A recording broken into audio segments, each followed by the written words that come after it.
Hi guys, today I want to share with you one of my favorite go-to lunch recipes.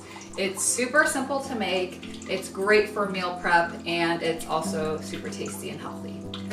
So today we are going to be making no tuna salad sandwiches. Instead of using tuna, we're going to be using chickpeas. I'm going to be making a concoction of other ingredients for the base using mostly tahini. So this recipe comes from Forks Over Knives. It's not my recipe, but I absolutely love it. This is, like I said, one of my go-tos for lunch. It's great because you can just make a big batch of it, and then in the morning, like before you head to work or whatever, you can make a sandwich, put the whole grain bread together with what we're going to make today, and then you have your sandwich later in the day. So let's get going. So the first step is probably the most challenging step. Like I said, this is a very simple recipe. We need to smush the chickpeas. So that's probably the most difficult part of this whole recipe. You can use a fork. Usually I use a fork. Lately I've been using my hands just to smush it. But we want to get the chickpeas into a nice smushed down kind of tuna-like material. So for this recipe, you can use canned chickpeas or you can cook chickpeas from a bag. So this time I actually used in my crock pot dried chickpeas, and I just cooked them on high for a few hours. But canned works perfectly fine too.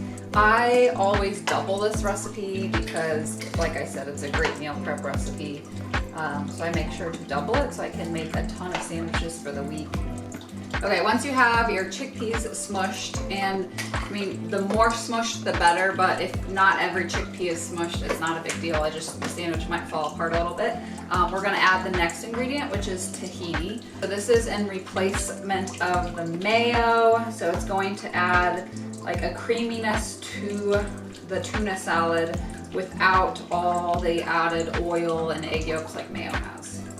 After the tahini, we're going to add in some Dijon mustard, a little bit of maple syrup for some sweetness. I'll add the measurements below. I make this a lot, so I kind of just guess, and it usually ends up fine. Next, we're gonna add some capers. I'm gonna give this a mix before I add in the veggies. And now we are going to add in pickles. Chopped pickles, diced celery, and diced red onion, and a little salt and pepper, and give it a good stir. You can also add in some sunflower seeds if you would like a little bit more crunch and texture.